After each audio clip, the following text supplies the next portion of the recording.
You're listening to the Nourished Child Podcast, episode number 55. Welcome to the Nourished Child Podcast, a show about childhood nutrition, feeding kids, and dealing with the ups and downs of growing a healthy child. Here's your host, registered dietitian and childhood nutrition expert, Jill Castle. Hey there, welcome to the Nourished Child Podcast. I'm Jill Castle, your host, and you've tuned in to a show about childhood nutrition, feeding kids, and dealing with the ups and downs of raising healthy ones inside and out. Today I'm talking with Shira Gluck, first and foremost a mom and a registered dietitian. Shira joins me as part of a new segment on the show called Let's Get Real, where I am sharing real parents, their real challenges, and the real successes they've attained with nutrition and feeding. The whole point of this segment is to give you inspiration and assure you can overcome those challenges. I will showcase real parents like you who have faced challenges in feeding their kids and have worked through them with or without help and come out on the other side successfully. In today's segment, Shira talks about feeding picky eaters. Specifically, she takes a deep dive into her experience with her son's selective eating, the guilt she had as a mom and dietitian, and the shift she made to turn things into a more positive food and feeding experience for her son and for herself. In this interview, she is pure mom with a side of nutritionist. You can find today's show notes with all the links I mentioned over at jillcastle.com/055. Today's episode is brought to you by Try New Food, how to help new eaters, picky eaters, and extreme picky eaters taste, eat, and like new food. If you have a picky eater on your hands, I know it's not easy. While you might think the answer to your situation is in offering more veggies to your child, it most likely isn't the approach that will be most effective and nurturing for your child. In my book, Try New Food, I give you the approach that preserves your loving relationship while gently nudging your child with repeated exposure to food, positive feeding interactions, and finding courage and adventure at the meal table.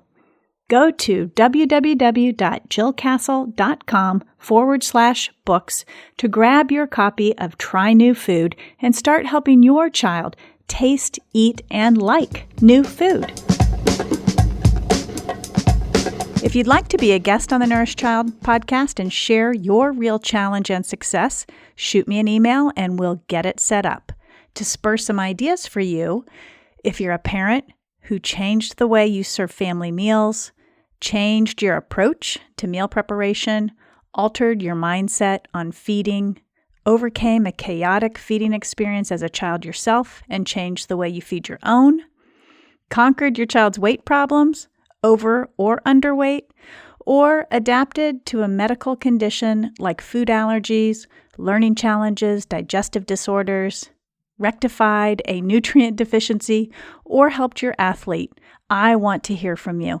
No shame, no blame. We are all doing the best we can. Your story will inspire and help other parents to do the same. Do me a favor. If you like the Nourished Child podcast, help me grow it and reach other parents.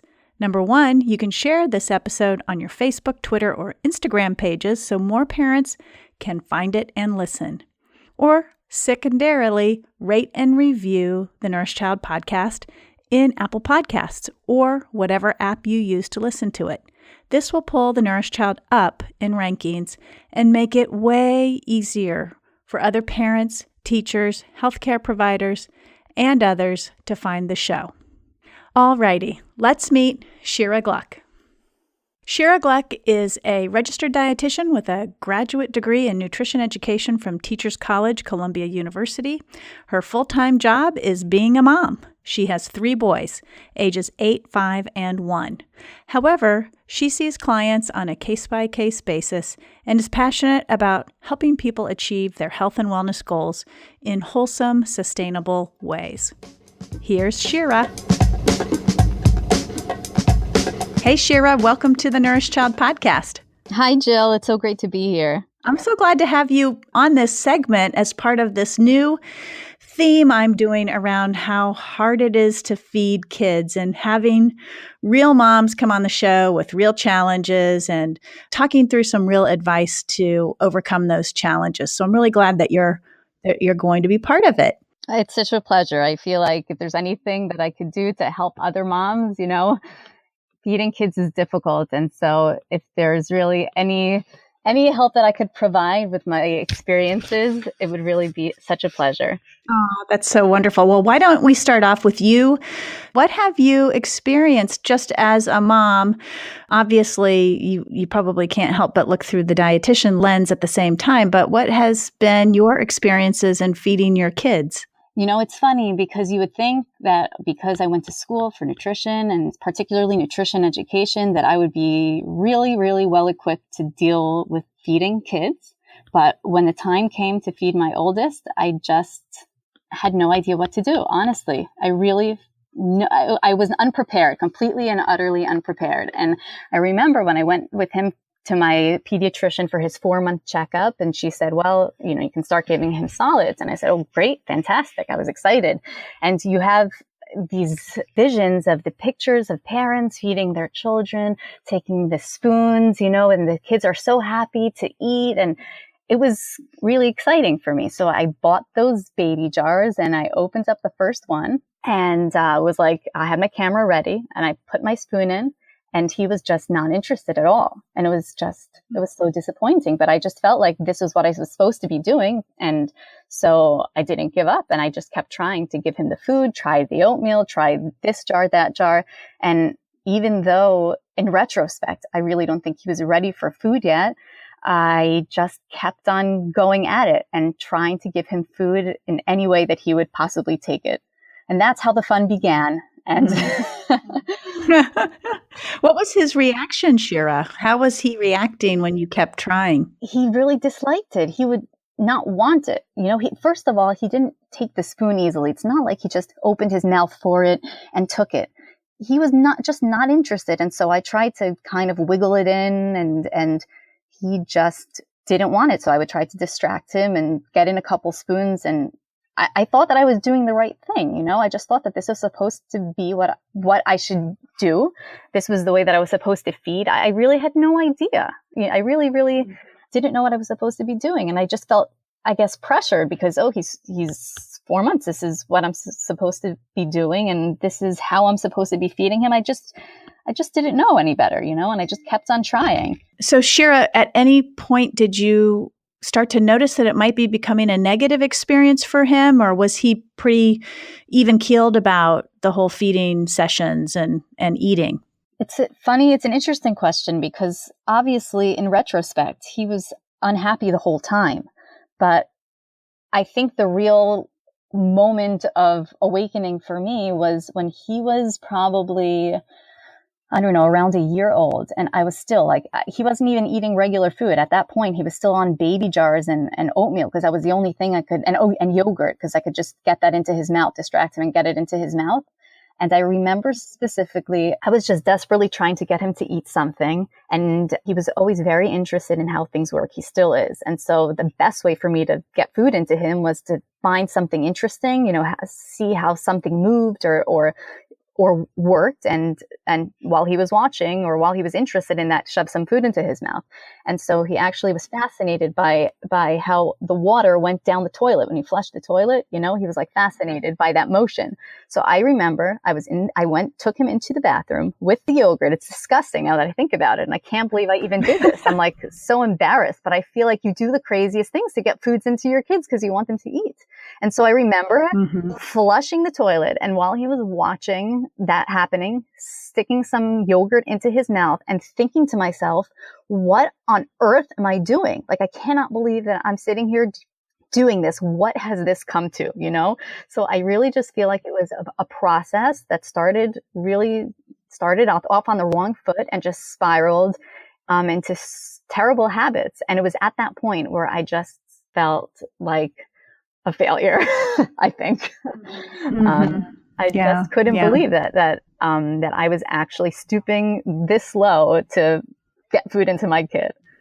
When you think back of your own feelings, were you feeling fear? Were you feeling, I know you mentioned the word pressure. Were you, afraid of, not meeting milestones or not following your pediatrician's guidance? Or what, when you look back, what sort of feelings do you think you were having or do you remember having back then that were maybe motivating some of your feeding approach? Well, I think it was a combination. I mean, definitely he was my first child, and I felt like I wanted to just do what I was supposed to do. And because, I was told that at 4 months he was supposed to start solids, I was determined to do that just because I felt that that was what I was supposed to be doing, So I definitely felt determined and pressured both to feed him. And then I just got started once he was unwilling to take food and didn't want to try new things. I started getting nervous. I don't want him to lose weight. I want him to keep growing and thriving. So then there was that added pressure of, oh my gosh, like I don't want my child to be malnourished. So I think it started off as a pressure just to do things right. And then it continued and turned into a pressure of, I need to get food into my child so that he continues growing properly. Mm-hmm. I think a lot of parents feel that strong desire to do everything right, and they're following, the instructions from their pediatrician, or they're reading, and they've got this idea in their mind that there's a certain way to do things. And when the child doesn't cooperate or it doesn't flow that way, there's also an enormous amount of guilt and this desperation of feeling like, oh, I'm the one messing this up. When in reality, it's probably, like you said, the child just was not ready to move forward in that manner at that time. And it's not like my pediatrician said, you must start food now. I love her. She would, she didn't put the pressure on me. She just said, he's 4 months and the American Academy of Pediatrics says that you can start now. It's not like, I felt pressure from her per se. I think the pressure came more from myself, like, oh, okay, this is what we should start now. And I wish that I knew now what I knew then about feeding kids. But like I said, hindsight is 20/20, and you have to learn from your experiences. And that's why I'm just so grateful to be here, because I feel like if there's anybody out there listening who can relate to this and, or even better, somebody who hasn't started feeding their kids solids yet, and can avoid my experience, then that would be great. What would your advice be for that first year, that time, that sensitive time period where you're starting solids? What would be your advice to a parent based on what you experienced? So I would definitely say that you need to be in tune to your child and really recognize whether or not they're ready for solids, and to just let them lead and not pressure. That's the main key, is just not to put pressure. You'll know when they're ready. Once I kind of changed my outlook, and when my second son came along, I didn't try until I felt that he wanted and he was ready. And it made all the difference in the world. And for my youngest, now my 1-year-old, I actually went the baby-led weaning route. And that's been so wonderful. That's been a great experience. And I feel like the method of feeding, it doesn't really matter. But whether it's purees or baby-led weaning, it's more the manner in which the children are being fed. And so if you wait until your child is ready and wants, then it just makes for an entirely different feeding experience. That's a great piece of advice, and it really is a great piece of advice for most everything children experience during their childhood. Oh, I could not agree more.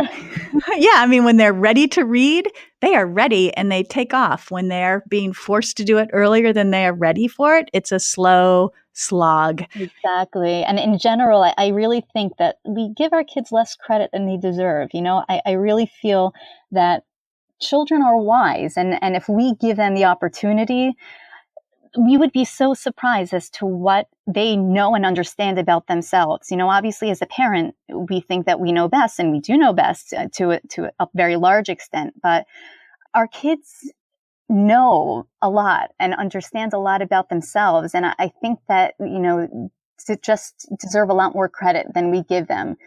Yeah, I totally agree. And I say to the parents in my own practice all the time, your child is so smart. They figure out how to compensate oftentimes also for the negative interactions that they're having around food and eating. So that leads me to my next question. I'm sure the audience is waiting to hear, what happened after you figured out that you were... Oh, that we had big issues on our hands, that we were... Yes, like after the toilet bowl flush and you were like, am I going nuts here? This is totally off the rails. Yes, but I'm a little embarrassed to say it took a while after that until we got things under control. It's like I knew that there was a problem at that point. I love networking. I'm part of a podcast network called Parents on Demand, or the Pod Network. We are a network of fun and educational podcasts perfect for your family. You can explore the shows in the network by going to parentsondemand.com and searching specific categories. Parents on Demand also has a download for a free network app on iOS and Android, so you can listen to your favorite shows or find new podcasts. Subscribe through iTunes, Stitcher, Google Play Music, iHeartRadio, or another provider. Every month, I will feature a podcast that I think will be helpful or of interest to you. Here's this month's podcast feature. If you're a parent of a preschooler, you know how exhausting each day can be.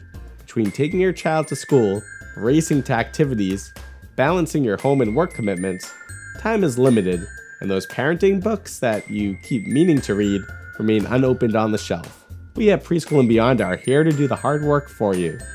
Whether you're cooking dinner, folding laundry, walking the dog, or driving the kids to school, you can tune into our podcast to get practical advice from early childhood experts that you can start using today.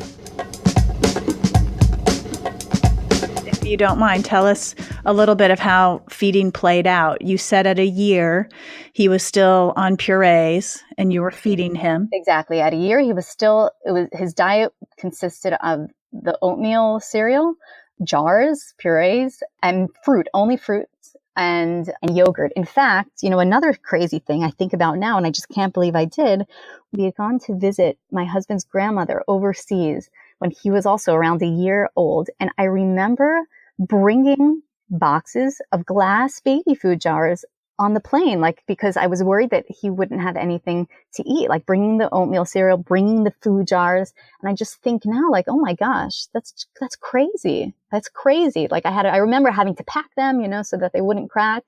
And I'm just, what? I'm also, I should give myself more credit too. I'm proud of myself at how far I've come, when I look at the way that my baby eats. So.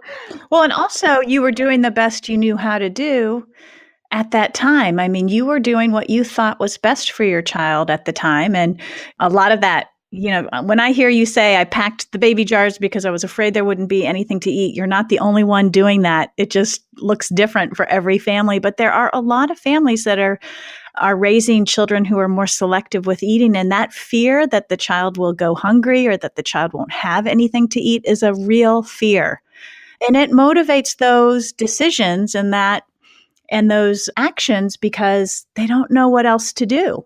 Exactly. And I really think that it's innate as a mom. You just want your child to thrive, and you'll do whatever it takes to ensure that they're getting what they need. And even if it means that you're going about it in a way that's far from optimal, I think that the instinct of a mother is just to want to protect her child and to allow them to be nourished and to grow. And I think it's just natural. It's just the way that I was doing it was wrong. But like you said, I can't blame myself for that.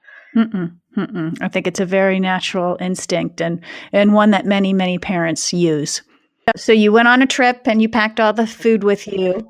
Yeah, exactly. But like I said, after that aha moment, when I was giving him the yogurt in the bathroom, it's not like, things changed immediately, because when you get into a rut like that, or it was just kind of the schedule that we were on, it was just what we were used to. I things didn't change overnight, but it was just the realization that things needed to change. And so, but I think it took, I'm going to say, another 2 years until things really changed. Like at that point, you know, he eventually started eating more actual food, but kid food, you know, like pasta, pizza, chicken nuggets, you know, not real, like typical kid food. And I remember like every time I would go for a checkup and my pediatrician would ask, you know, is he eating fish? Is he eating meat? Is he eating chicken? And the answer was always no, we're trying, no.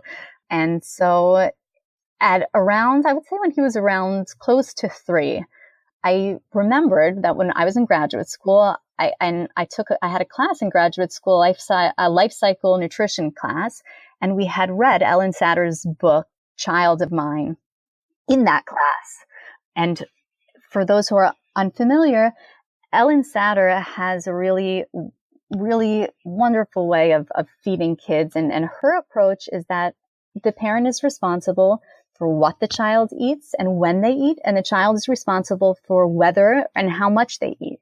And I don't know why it took me until then to realize that it was time to put that into practice, because it was obviously something that I had already learned. I never applied it to my own life. I decided to reread the book and to strictly implement her methodology, because I just felt that it was the only way that we were going to get to a better place with food and increase his selection of food, decrease the pickiness. The only way we were going to do it is if I followed an approach like that. So at around, I would say around 3 years old, I started following her advice, and I would present him with whatever food I made. And I always included something that I knew he would eat, like bread or whatever it was. And I just completely took the pressure off. He didn't have to eat anything. He didn't have to taste anything. He didn't even have to, you know, wait to eat. If there was dessert or something, he didn't, you know, have to eat the dessert last.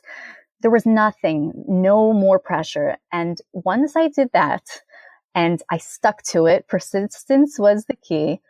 I saw change happening slowly. He would taste things he never tasted before. He would eat things that he had never eaten before. And there was just this calming feeling around food that we never had. Food was always stressful, and mealtime was always stressful. And I was always stressed out about, is he eating enough? And he needs to eat, and I need to get food in him, you know? And once I just let go and I implemented this approach of feeding, this feeding approach, things changed, but it took time. And he's 8 years old now. So, you know, we've been doing this for, let's say, five plus years. I mean, when I look now, he's a great eater now. He eats whatever. He tries new things. He eats everything pretty much. It's funny because even now, you know, there are some kids who they're excited about food. Like food does it for them. There are some kids that are like that. He's not like that, and he never will be, I don't think.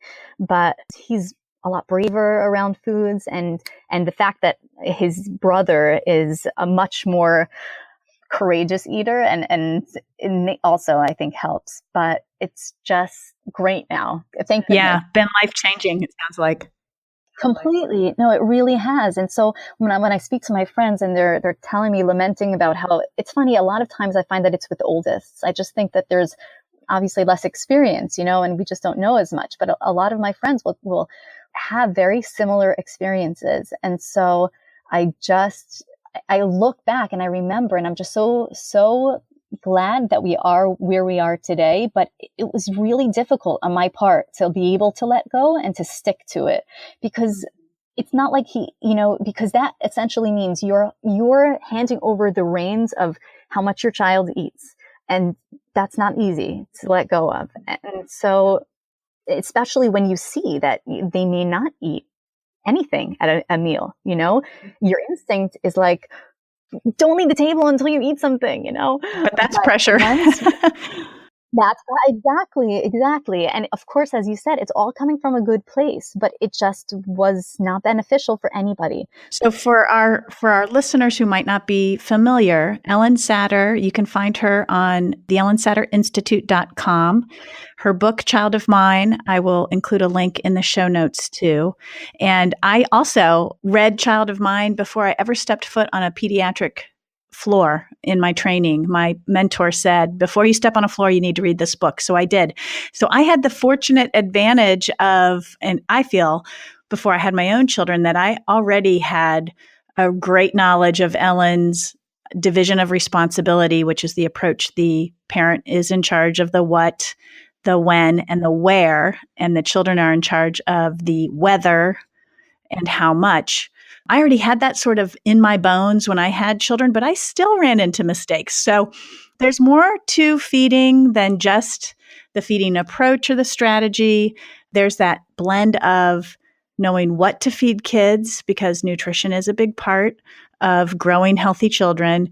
There's the aspect of feeding them in a positive way, as you've described, with that division of responsibility. And there's also just that appreciation of child development, which I think you highlighted really nicely when you described your child at 4 months not really being developmentally ready or interested in starting solids. So it's really a blend to me of the what, how, and why of feeding, not just the how of doing it, but it's also parents need to know how to balance food and nutrition and nutrients so they do, nourish their children well. Exactly. So it's such a great story, and it's so wonderful to hear, not only your son's journey, but your journey in the whole process, because I think what you highlighted well is that there's a mindset shift that needs to happen from the parent in order to make feeding and nourishing children a successful, fulfilling venture. 100%. And I really do also feel that I had a disconnect professionally and personally, because again, this was also a book I read before I had kids, but I guess, it was part of my academic study. And so I didn't think to apply it to my own life because it wasn't in the forefront of my mind. And so even though I had the tools, but I didn't utilize them. And so it really has been a journey. And also it's interesting because I think that of late, baby-led weaning has gotten a lot of press. Has become a lot more popular. And it isn't something that I had known about 8 years ago, and even 5.5 years, for my second. But it's definitely also, when I learned about that also just made so much sense to me in terms of empowering the child and allowing them to be able to manage their hunger and fullness cues and the food they eat, and just develop a really positive relationship with food. Yeah, it's great. I've had a couple of people on the show to talk about baby-led weaning, and I think that too is a approach of feeding that highlights that whole healthy relationship with food development and self-regulation. But again, too, parents do need to know, and you have this advantage, you're a dietitian, but parents do need to know the blend of foods to offer so they are meeting all those critical nutrients in the first year of life, which sometimes they are not meeting those. And so that's again, that blend of you need to know what to feed, how to do it, and where your child is developmentally to really be truly successful. It's tough. It's really tough. Feeding kids is hard, Shira. It is really, yes. And you know what? It's funny because I feel like moms of picky eaters relate to this more than I think parents who don't have that experience. But the joy that I have when I see my kids eating the food I make, like I can't even describe it. It is so, so wonderful. And because I just so appreciate the fact that they're eating and that they're enjoying and that there's no fight and there's no struggle. And I'm not going to say that there's never a struggle, and I'm not going to say that my kids always eat the food that I give them. But that's not the point. The point is that they're courageous enough to, and I guess, the title of your book, Fearless Feeding, is terrific because that's what it is. I feel like they're fearless now. I'm fearless and so are they. And that makes for just an overall positive experience. There's still bumps in the road. There always will be.